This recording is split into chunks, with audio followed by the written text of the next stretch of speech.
Bien-aimés du Seigneur, tout part d'une question des Juifs désirant connaître l'identité du Baptiste. La préoccupation des prêtres et lévites est d'autant plus significative qu'ils sont délégués par Jérusalem, le cœur du judaïsme, pour venir sur les rives du Jourdain où tel un tonnerre résonnait la voix de Jean. L'autorité foudroyante du Baptiste ne laisse guère indifférent ses contemporains. Le cri de conversion et de pénitence qu'il proclame est bien l'empreinte d'un prophète. Ce n'est pas l'effacement qu'il désigne, celui qui vient effacer les péchés du monde. Plus qu'un prophète, c'est Jésus, loin de Dieu, qu'il désigne comme accomplissement de la prophétie d'Isaïe, l'agneau de Dieu qui enlève les péchés du monde, la victime expiatoire, la rédemption du monde. Comme un agneau conduit à l'abattoir, comme une brebis muette devant les tondeurs, il n'ouvre pas la bouche, disait le prophète Isaïe au chapitre 53, verset 7. Il est choquant ce discours repris sur les lèvres du prophète Jean. Le salut incarné est l'objet du sacrifice de réconciliation du monde avec Dieu. C'est lui la victime qui abat les murs de séparation entre Dieu et les hommes. Ce témoignage porte le sceau du Saint-Esprit comme il en était 30 ans plus tôt quand Jean tressaillit d'allégresse dans le ventre d'Élisabeth à la salutation de Marie sous le souffle du Saint-Esprit.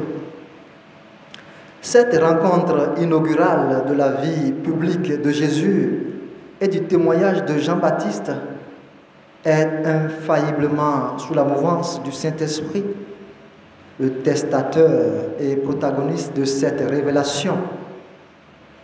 Celui qui tu verras l'Esprit descendre et demeurer, celui-là baptise dans l'Esprit Saint.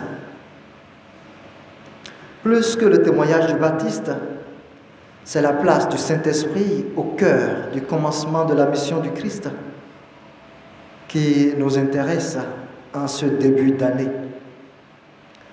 Le grand mystère du salut qui nous rassemble dans l'Église, corps du Christ, est animé par l'Esprit Saint. Jésus ne s'en est pas passé tout au long de son ministère public. Toute action authentique et durable dans le Nouveau Testament et dans la vie des saints est sous le sceau du Saint-Esprit. Il nous semble que la meilleure manière d'aborder cette année comme une année comme celle-ci, c'est d'imiter le Dieu fait homme pour éclairer nos pas et notre marche quotidienne. Le Baptiste souligne notoirement que l'Esprit a demeuré sur lui. Demeurer exprime une présence permanente, une présence continue. Nous voyons dans les évangiles synoptiques qu'il sera poussé au désert par l'Esprit Saint pendant 40 jours et qu'il opère tout par le doigt du Père, qu'est l'Esprit Saint, jusqu'à la consommation de la rédemption sur la croix où il remit l'Esprit à son Père. Les paroles que je vous ai dites, dit Jésus lui-même, sont esprit et elles sont vie. Il agit inséparablement avec l'Esprit Saint et avec son Père. C'est dire que le disciple que nous sommes, en début de toute mission, de toute investigation, doit se mettre sous la motion du Saint-Esprit. L'année 2025 a commencé avec son cortège de vœux, de souhaits. Mais toutes les bonnes intentions du monde ne suffisent pas pour imprégner le quotidien d'un sens nouveau, véritable et accompli. Toutes les grandes figures du Nouveau Testament sont marquées par la présence agissante du Saint-Esprit. La Vierge Marie, les apôtres en mission, Saint Pierre, Saint Paul, tous les âtres que nous trouvons dans l'acte des apôtres, la vie de Siméon, et j'en passe.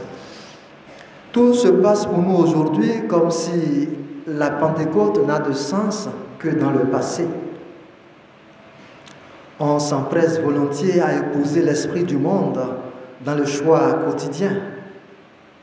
Mais l'assistance donnée par le ciel, le secours, le défenseur, le conseiller, l'ami, le compagnon fidèle reste sans recours. Il n'est pas étonnant qu'il y ait tant de sécheresse et de morosité dans les cœurs et dans les relations interpersonnelles.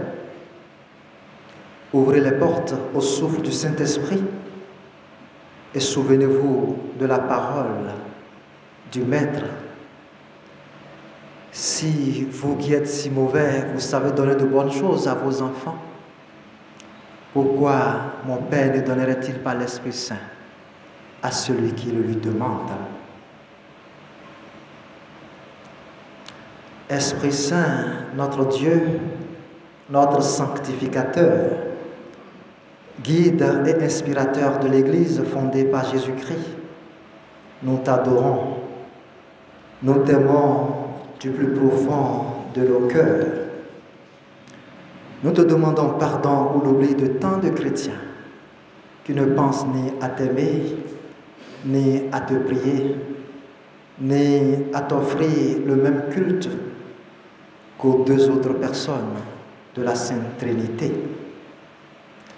Tu nous combles de grâce, de nos âmes régénérées, tu fais ton temple, et nous recevons ces grâces sans reconnaître que nous te les devons. Tu es la toute-puissance, le Dieu d'amour et d'infinie miséricorde. Nous crions vers toi et remplis de confiance, nous te supplions de ranimer dans la foi, dans les âmes et de sauver nos sociétés par une nouvelle effusion de tes grâces et une éclatante manifestation de ta puissance, afin que les esprits infernaux soient refoulés au pied de la croix du Christ et que l'immense multitude des chrétiens, réunis dans un seul troupeau, te louent, t'adorent et t'aiment d'un seul et même amour avec notre Père céleste et Jésus, notre frère et notre Rédempteur. Amen.